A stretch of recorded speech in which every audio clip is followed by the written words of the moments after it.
ఇంతకంటే నీచమైనటువంటి పరిపాలన ఎప్పుడు ఇప్పుడు ఎవడొస్తాడు ఇప్పుడు ఎవడు ఇప్పుడు బీఆర్ఎస్ వాళ్ళు ఎవరు కాంగ్రెస్లో వచ్చి చేరే ఆలోచన చేయరు. చేసినా వాళ్ళు సర్వనాశనానికి దారితీస్తారు. విన్నారా? వాళ్ళు వచ్చేటువంటి ఇది ఉండదు. ఇప్పటికే ఈ బీఆర్ఎస్లో ఉన్న కార్యకర్తలను చేర్పించుకోవడం వల్ల, నాయకులను చేర్పించడం, టికెట్లు ఇవ్వడం వల్ల మొన్న డిస్మల్ పర్ఫార్మెన్స్, మొన్న 8 సీట్లు అంటే ఏం సార్, చావు తప్పి కన్నులు ఒట్టపోయినట్టుగా. ఇంకో 2 సీట్లు తక్కువ వస్తే ఇజ్జతే పోతుండే పార్టీకి. పార్టీ పర్వతనే. ఇప్పుడు మీరు నాకు అడిగిన ఇంటర్వ్యూలో 6 లేదా 7 వస్తాయని అన్నా, ఒక్క సీట్ ఎక్కువ తెచ్చుకోండి అంతే కదా. అంటే మనకున్న అసెస్మెంట్ కూడా, మనకున్న ఆలోచన సరళి కూడా ఆయనకు లేదు అంటే ఆయన ఎట్ట ముఖ్యమంత్రి అండి? నాకు అర్థం కాదు. చెత్త, అసలు థర్డ్ క్లాస్ పాలన.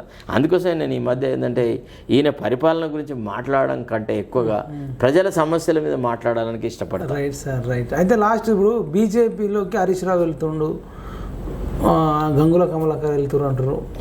ఏమంటారు దాని మీద? ఐ డోంట్ థింక్ వాళ్ళు వెళ్ళరు. వాళ్ళు వెళ్ళిన బీజేపీ లాంటి ఒక పెద్ద పార్టీలో వాళ్ళు నెగ్గలే. ఇప్పుడు ఫోన్ ట్యాపింగ్ వెంబడిస్తుందట కదా. ఏం వెంబడిస్తుంది సార్? వీళ్ళంతా ఒకటి ఏదో వెంబడిస్తుంది. అదైతే ఇప్పుడు కాళేశ్వరం మీద ఏం జరిగింది ఎంక్వైరీ? ఇప్పుడు 6 నెలల్లో జరిగిన ఎంక్వైరీ ఏంటండి. ఇప్పుడు మళ్ళీ ఆయనకి 2 నెలలు పెంచడం. నేను అంటాను అసలు ఆయనకి 5 ఏళ్ళు పొడిగించాలా. ఈ ఇద్దరు జ్యుడిషియల్ కమిషన్స్కి, పీసీ ఘోష్కు, ఎల్ నరసింహారెడ్డికి 5 ఏళ్ళు వాళ్ళకి ఎక్స్టెన్షన్ ఇచ్చేసేసి ప్రతి సమస్యలో న్యాయ విచారణ ఏది అడుగుతుంది, ప్రతిపక్షాలు ఏది అడుగుతుంది న్యాయ విచారణ అనాలి, ఈ కమిషన్కి పెట్టేయాలి. అంతే. ఇక ఎందుకు మనకి ఎట్లాగూ నేరస్తుల మీద శిక్ష వేసేటువంటిది, నేరస్తుల మీద చర్యలు తీసుకునేటువంటి చిత్తశుద్ధి మనకు లేనప్పుడు ఈ కంటి తుడుపు చర్యల్లాగా ఎందుకు ఈ పనులన్నీ?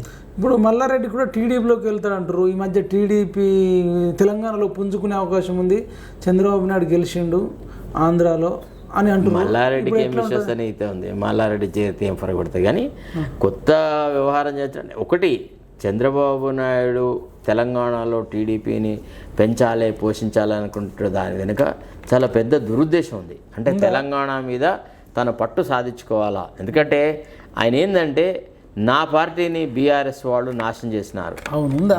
అవును, ఎందుకుండదు సార్? పచ్చి కక్షతో ప్రవర్తిస్తాడు సార్, పచ్చి కుటిలనీతితో ప్రవర్తిస్తాడు. ఉన్నారా? అంటే టీడీపీని పెంచుకుని నెక్స్ట్ ఇంకొక 5-6 సీట్లు ఎంపీలో గెలుద్దాం అనుకుంటున్నా కాదు. అంటే ఈ ఆంధ్ర వాళ్ళ ఆస్తుల రక్షణకి, ఆంధ్ర వాళ్ళ ఇంట్రెస్ట్ ప్రొటెక్షన్కి, హైదరాబాద్ మీద వాళ్ళ కబ్జా ఇంకా అట్లానే ఉండాలన్నప్పుడు తెలుగుదేశం పార్టీ ఎంతో కొంత ఇక్కడ సజీవంగా ఉండాలి. లేకపోతే అంత పెద్ద ఆఫీస్ ఎందుకు సార్ వాళ్ళకి? తెలంగాణ భవన్ ఎందుకు ఇవ్వాలి చెప్పండి? ఇప్పుడు దాన్ని తీసేసుకోవాలి, వాపస్ క్యాన్సిల్ చేసి పారేసి, లీజ్ క్యాన్సిల్ చేసి పారేసి. రేవంత్ రెడ్డి ఊరుకుంటాడా ఇట్లా కుట్ర చేస్తే? ఎంత అవుతుంది సార్? నేను అన్నది నేను చెప్తున్నా కదా, ఇది కాంగ్రెస్ పాలన లాగలేదు, ఇది టీడీపీ పాలన లాగా ఉంది ఒక రకంగా. Yes, exactly. చంద్రబాబు నాయుడుకి రేవంత్ రెడ్డి కలిసి రేపు తెలంగాణ అంటే ఏమన్నా ఇంపాక్ట్ ఉంటుందా? ఇంపాక్ట్ కాదు, definitely Chandrababu Naidu will have a sway. ఆయన ప్రభావం మన రాష్ట్ర పరిపాలన మీద చాలా వరకు ఉంటుంది. రేవంత్ రెడ్డి మీద ఉంటుందా? ఒకవేళ చెప్తే సార్, రేవంత్ రెడ్డి మీద ఉండకపోయే ప్రసక్తే లేదు, ఖచ్చితంగా ఉంటుంది. నిఖచ్చితంగా 7 మండలాలను నేను పట్టుబట్టి పోలవరం ప్రాజెక్టు అమలుకు నష్టం జరుగుతుంది అనే ఉద్దేశంతో నేను పట్టుబట్టి మోడీతోని నా ఆంధ్ర రాష్ట్రంలో చేర్పించిన అని అన్నప్పుడు ఈయన ఖండించాడా సార్?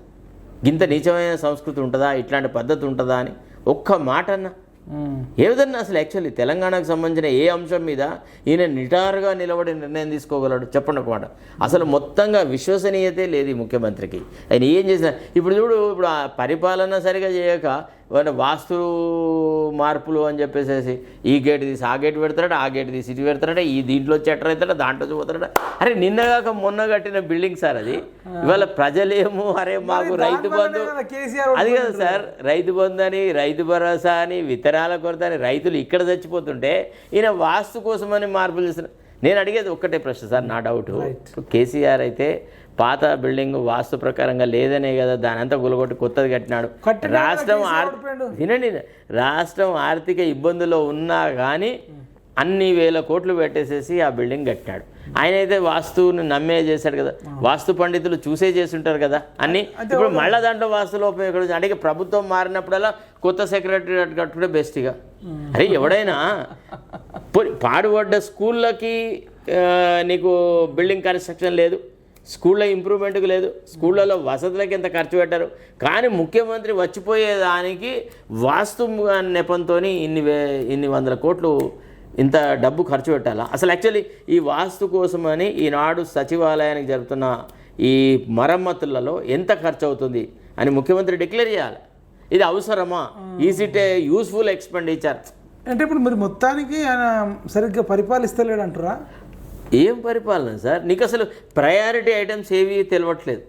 సరే, వాళ్ళ విద్యా సంవత్సరం స్టార్ట్ అయింది, చాలా స్కూళ్ళు పాడిపడ్డ భవనాలలో ఉన్నాయి, వాటికి మరమ్మతులు అవసరము, మరుగుదొడ్లు లేవు ఆడపిల్లలకి మహిళలకి. ఏం చేసినాడు సార్?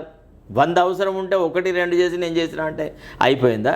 అసలు కాదు సార్, జనరల్గా జాతీయ పార్టీలో హైకమాండ్ కొంత చూస్తుంది, తెలుస్తుంది. త్వరలో ఒక హైకమాండ్ కూడా అన్ని అబ్జర్వ్ చేస్తుంటాయి. అంటే ఇప్పుడు నేను నిర్లక్ష్యం చేస్తున్నానొచ్చా, అసమర్థత అనొచ్చా, ప్రాధాన్యత ఇవ్వట్లేదు అనొచ్చా? మీరు అన్ని కలిపిన కలవు, మీరు చెప్పిన అన్ని కలిపి ఒక మూసలా వస్తే ఉద్దేశపూర్వకంగానే అసలు ఆయనకు ప్రజల మీద అభిమానం లేదు సార్. అవును, మరి ప్రజల మీద అభిమానం లేని వ్యక్తిని మీకు సీఎంగా మరి మీరు ఎందుకు కంటిన్యూ చేస్తున్నారు? అదే మరి ఏం చేస్తాం అంటే మీకు దాంట్లో ఇంకా నాయకులు లేరు సార్. ఇప్పుడు నాయకులు లేరనే క్వశ్చన్. అధికారంలోకి రావడానికి ఎన్ని డ్రామాలు అయితే చేస్తారో చాలా సార్లలో మాకివెల్లిని అదే విషయం చెప్పినాడు. ఏమని? ప్రభువులు అధికారంలోకి రావడానికి చాలా నాటకాలు ఆడతారు, ప్రజలను మభ్యపెడతారు, ప్రజలను నమ్మబలుకుతారు, అధికారంలోకి వచ్చినాక వాళ్ళ నిజస్వరూపం బయట పెట్టుకుంటారు అని మాకివెల్లి ద ప్రిన్స్లో చెప్పినాడు. కాబట్టి ఎవరు కూడా ఇవాళ ఆయన ఓన్ జిల్లా లోపల ప్రజలు వాళ్ళే ఫోన్ చేసి బూతులు తిడతా ఉన్నారు. గెలిపించారంటే దానికి క్లియర్ తిట్టాల్సిన అవసరం లేదు కదా. మీ క్వశ్చన్ సార్, మొన్న పార్లమెంట్ ఎన్నికలలో ఈయన సొంత నియోజకవర్గంలోనే 16,000 ఓట్లు తక్కువ వచ్చింది సార్. ఈయన కొడంగల్ నియోజకవర్గంలోనే తక్కువ వచ్చినాయి. అంటే that itself is an indication of what kind of popularity. కొడంగల్లో కూడా ఈయన ఓటేసిన వాళ్ళు వేయలేదు అన్నట్టు. వేయలేదు. ఎందుకు వేశారు? 3rd క్లాస్ క్యాండిడేట్లను పెడితే ఎందుకు ఇస్తారు? వేయరు. ప్రజలు గ్రహించట్లేదా?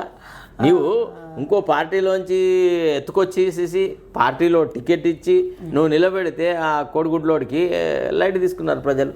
రంజిత్ రెడ్డి వేరే ఇష్యూ, ఆయన సొంత కొడంగా లేదంటారు కదా, మహబూబ్ నగర్ కిందకి వస్తుంది.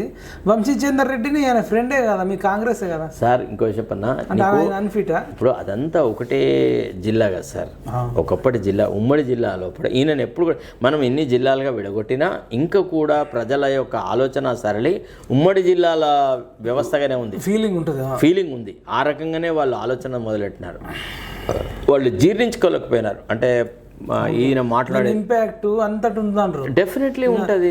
రాష్ట్రంలో తీసుకునే ప్రతి నిర్ణయం కూడా అంతే కదా. ముఖ్యమంత్రి తీసుకునే నిర్ణయాలు రాష్ట్రం నలుమూలలో ఉంటాయి. అయితే ఇప్పుడు కాదు సార్, నేను ఒకటి ఏమంటున్నా అంటే, రేవంత్ రెడ్డి లేకపోతే మీ కాంగ్రెస్ పార్టీని పరిపాలించే శక్తి ఏ నాయకుడికి లేదు. అందరికి ఉంది. ప్రతి ఎమ్మెల్యే ఈజ్ ఈక్వల్ అంటే చీఫ్ మినిస్టర్. మా పార్టీలో ఉన్న ప్రతి ఎమ్మెల్యేకు ముఖ్యమంత్రి అయ్యే అర్హతలు ఉన్నాయి. కాంగ్రెస్ ఎమ్మెల్యేలో ఎవ్వరికి కూడా తక్కువ అర్హతలు లేవు సార్. గంగిరెద్దు అనేది పుట్టదు సార్.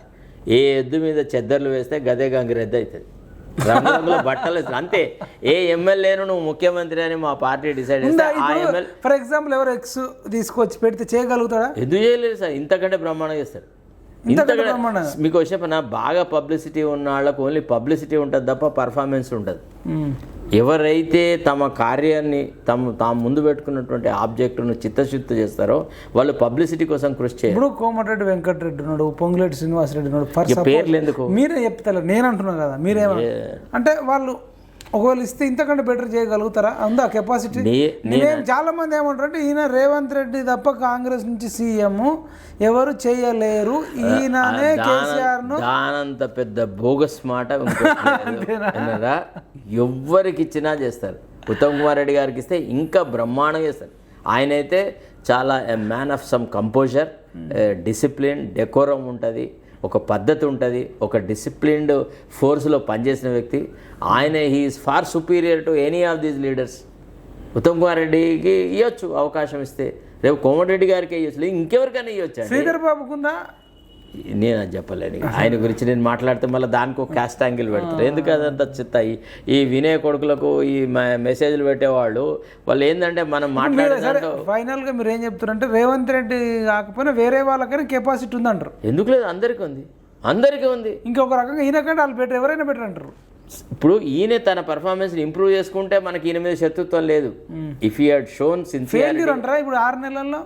ఏమున్నది నా బోందా, నిన్న కాక మొన్న జరిగిన ఎన్నికల్లో 8 సీట్లు వచ్చినాయంటే ఇంకా ఇది డిక్లైనింగ్లో ఉందా, అసెండింగ్లో ఉందా? పోనీ నిన్న కాక మొన్న మనకు ఒక ఎదురు దెబ్బ తగిలింది, మనకి ఇంతమంది రావాల్సింది వచ్చినాయి, దీనికి రెమెడియల్ మెజర్స్ తీసుకుంటా అనే ఆలోచన ఉందా? లేదు. ఇంకా కూడా అదే దురహంకార పూరితంగా పోతా ఉన్నాడు. అరే అందరూ మొత్తుకుంటా ఉన్నారు, గంత కాదు నువ్వు కొద్దిగా ఓబీసీలకు అవకాశాలు ఇవ్వు, బీసీలకు అవకాశాలు ఇవ్వు, ఎస్సీలకు అవకాశాలు అంటే రిటైర్డ్ జడ్జిలలో కూడా వాళ్ళోళ్ళే కావాలా సార్? ఏముంది సార్? రాను చాలా మంది రిటైర్డ్ జడ్జి నాకు ఫోన్ చేసి అడుగుతున్నారు, ఏమైనా శరత్ కుమార్ నువ్వు అన్నిట్లలో మాట్లాడతావు కదా, మా తరఫున మాట్లాడు, మాలో ఏం లోపమైందా అంటున్నారు. ఇయ్యద్దా? అంటే ప్రధానమైన వాటిల్లో ప్రతి చోట వాళ్ళే ఉండాలి, వాళ్ళ క్యాస్ట్ వాళ్ళే ఉండాలని.